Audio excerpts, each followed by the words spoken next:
آپ کو علم ہے کہ 10ویں محرم الحرام کو نواسہ مصطفیٰ جگر گوشہ علی المرتضیٰ دل بند فاطمۃ الزہرا برادر امام حسن مجتبیٰ حضرت سیدنا امام عالی مقام سیدنا امام حسین تاجدار کربلا انہوں نے اپنے رفقا کے ہمراہ بڑی جمع مردی سے، بہادری اور شجاعت سے، پامردی اور استقامت اور ثابت قدمی سے جام شہادت نوش کیا۔ تو آج ہم ان واقعات کو بڑے اختصار کے ساتھ آپ کے سامنے رکھنا چاہتے ہیں، اور ہماری نیت یہ ہے کہ امام عالی مقام سیدنا امام حسین رضی اللہ عنہ کی شجاعت اور بہادری کو بیان کیا جائے۔ اگر یہ ذکر کرتے ہوئے رونا آ جائے تو اچھی بات ہے، محبت کی علامت ہے، لیکن بیان کرنے والے کو رلانے کی نیت کرنی نہیں چاہیے کہ جتنے زیادہ لوگ روئیں گے میرا بیان لگ جائے گا، کامیاب ہو جائے گا۔ یہ نیت نہیں ہے۔ نیت امام اہل سنت اعلیٰ حضرت مولانا شاہ احمد رضا رحمۃ اللہ نے یہ لکھی ہے کہ جب بھی واقعہ کربلا کو بیان کیا جائے تو ان شہدائے کرام کی جرت و بہادری کو بیان کیا جائے، جیسا کہ یہ ذاکر وغیرہ بیان کرتے ہیں۔ انہوں نے تو ایک بہادری کے استعارے کو ایک بزدلی کی علامت بنا دی ہے کہ جو لٹ گئے، مارے گئے، تباہ ہو گئے، برباد ہو گئے۔ تو جو اصل اس کا مقصد تھا کہ شریعت و سنت کی بالادستی کے لیے امام عالی مقام نے جام شہادت نوش کیا، وہ مقصد پس پشت ڈال دیا گیا۔ تو اس وجہ سے ہم بار بار اس بات پر زور دے رہے ہیں کہ جب بھی اس واقعہ کو سنیں تو امام عالی مقام کی شہادت کے مقصد کو کبھی بھی فراموش نہ کریں۔ بہرحال المختصر یہ کہ 60 ہجری میں یزید تخت نشین ہوا، اور اس کی طرف سے پہلا مطالبہ حاکم مدینہ کے ذریعے سے امام عالی مقام کے پاس یہ پہنچا، آپ بیعت کریں یزید کی۔ تو امام عالی مقام کا موقف یہ تھا کہ یزید مسند خلافت کا حقدار نہیں ہے، لہذا ہم اس کی بیعت کرنے کے لیے تیار نہیں۔ تو راتوں رات مدینہ المنورہ سے ہجرت فرما کے مکہ المکرمہ اس ارادے سے تشریف لے گئے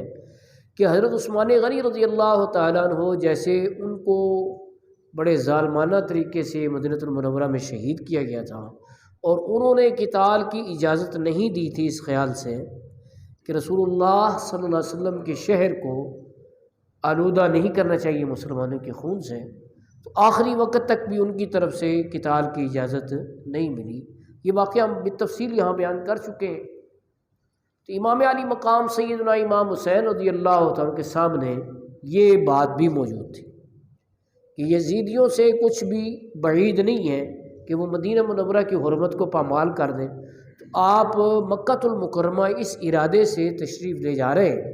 کہ مکہ المکرمہ کی حرمت کو تو زمانہ جاہلیت سے بھی جو ہے وہ خیال رکھا جاتا ہے، کفار بھی اس کی عظمت کا اعتراف کرتے ہیں۔ تو آپ مدینہ المنورہ سے مکہ المکرمہ ہجرت کریں اور رات کے آخری پہر میں اپنے نانا جان کے روضے پر سلام الوداعی پیش کرنے کے لیے حاضر ہوتے ہیں۔ یہاں رک کر میں یہ بات کہنا چاہتا ہوں کہ دیکھو، جس کو 8 دن کے لیے ظاہر کو حاضری ملتی ہے مدینہ منورہ کی، تو 8 دن بعد بھی جو سچا عاشق رسول ہوتا ہے نا، تو اس کے دل پہ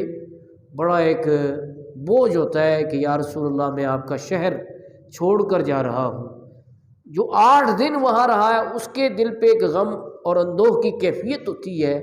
تو جس کا بچپن، لڑکپن، جوانی، یہ سب کچھ مدینہ منورہ میں گزرا ہو، جس کے نانا جان کا روضہ مدینہ منورہ میں ہو، جس کی والدہ محترمہ حضرت فاطمۃ الزہرا کی قبر مبارک مدینہ منورہ جنت البقیع میں ہو، جن کے بھائی امام حسن مجتبیٰ ان کی قبر مبارک مدینہ المنورہ میں ہو، تو یہ سب کچھ چھوڑ کر جب وہ مکے جا رہے تھے تو یہ بھی کتنا بڑا ایک غم کا پہلو تھا۔ لیکن امام عالی مقام یہاں پر بھی صبر کرتے ہیں، اور بار بار ہم اس بات کو ہائی لائٹ کریں گے کہ امام عالی مقام سیدنا امام حسین رضی اللہ عنہ نے اس پورے سفر میں صبر و رضا کا ایک عظیم ریکارڈ قائم کر دیا، اور ان اللہ مع الصابرین، بے شک اللہ صبر کرنے والوں کے ساتھ ہے، اس کی ایک عملی تفسیر کر دی ہے۔ تو جناب مکہ المکرمہ پہنچ گئے، یہاں پر بھی کچھ دن گزرے تھے کہ یہاں پر بھی بیعت کا مطالبہ شروع ہوا، اور ذی الحج کی 3 تاریخ کو امام عالی مقام سیدنا امام حسین اپنے رفقاء کے ہمراہ وہ کوفہ کی طرف کوچ کرنا چاہتے ہیں، حالانکہ حج جو ہے وہ 6 دن کے فاصلے پر ہے، 9 ذی الحج کو حج ہونا، اور ایسا نہیں ہے کہ امام عالی مقام کو حج کا ذوق و شوق نہ ہو، ایسی بات نہیں ہے۔ 25 حج آپ نے پیدل چل کے کیے، 25 حج آپ نے اس خیال سے کہ سواریاں تو موجود ہیں لیکن میں اللہ کی بارگاہ میں عاجزی اور انکساری کے ساتھ حاضری دوں، اس لیے پیدل آپ نے سفر کر کے حج کیا ہے حضرت امام حسین رضی اللہ عنہ۔ اب آپ مکہ المکرمہ میں موجود ہیں اور حج بھی چند دن کے فاصلے پر ہے، تو آپ سے پوچھا جاتا ہے کہ جناب حج ہونے والا ہے، آپ حج کر کے تشریف لے جائیں۔ تو آپ نے فرمایا کہ رسول اللہ صلی اللہ علیہ وسلم کی حدیث ہے کہ ایک مینڈھے کی وجہ سے مکے کی حرمت کو پامال کیا جائے گا، تو مجھے خدشہ ہے کہ وہ مینڈھا میں ہی نہ بن جاؤں کہیں، تو مکے کی حرمت پامال نہ ہو، اور یزیدیوں کو خدشہ ہے کہ حج کے موقع پہ بہت بڑا اجتماع ہوگا اور وہ لوگ میری بیعت نہ کر لیں، اس وجہ سے یہاں پہ قتال اور خون ریزی کا خدشہ ہے، تو میں حج سے پہلے ہی یہاں سے جا رہا ہوں۔ تو آپ حج سے پہلے کوچ کر رہے ہیں، صحابہ اکرام علیہم رضوان آپ کو روک رہے ہیں۔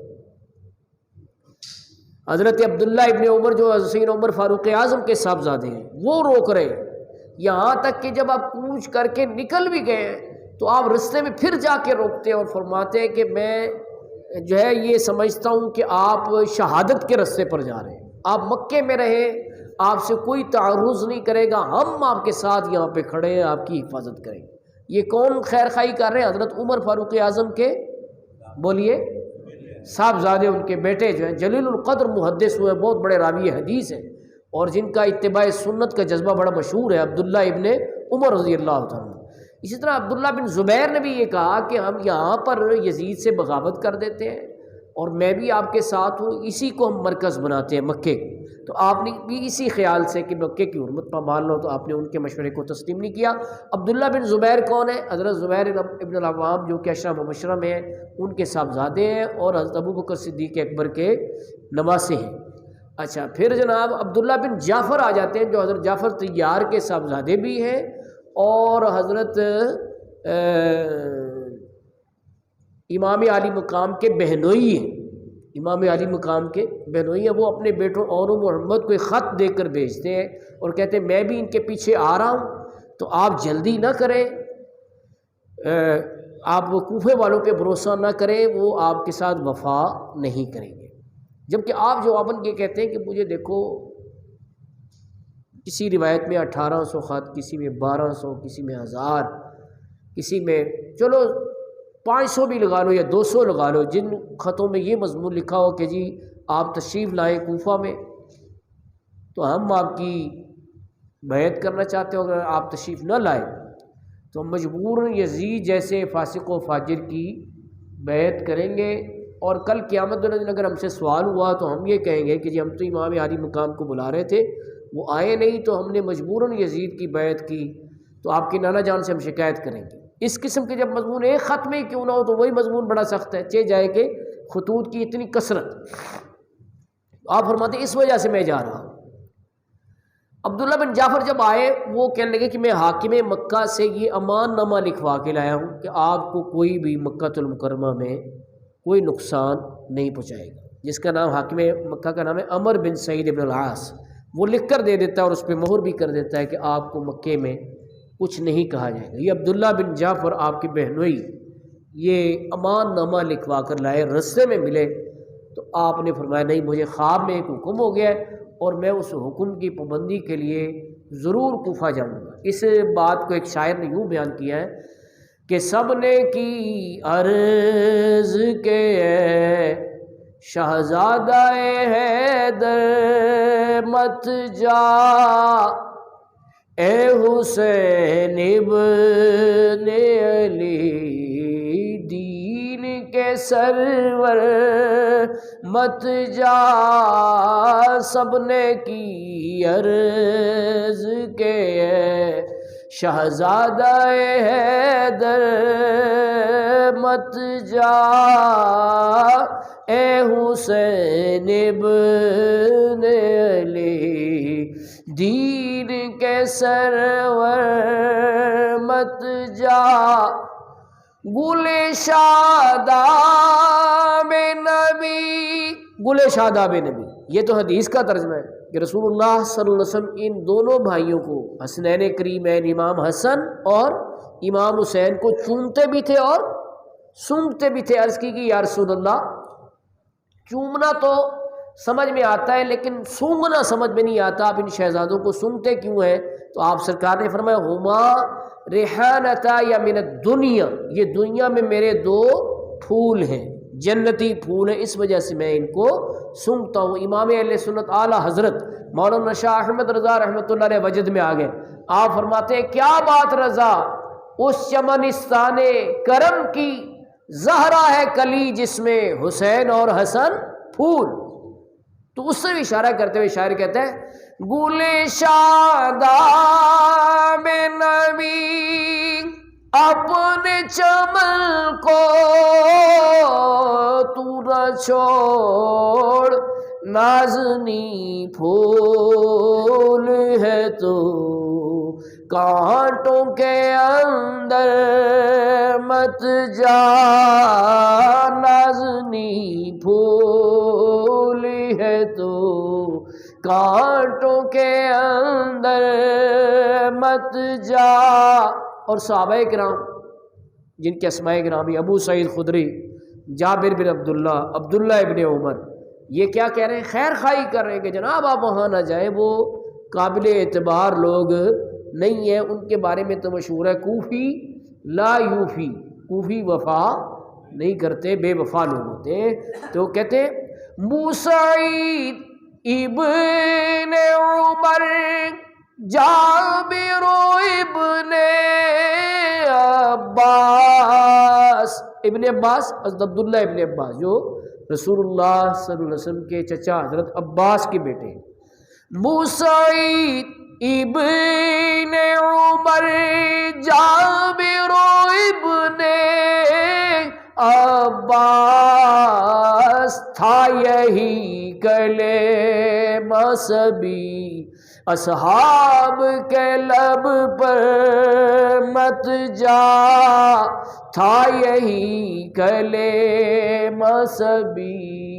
اصحاب کے لب پر مت جا، اے حسین ابن علی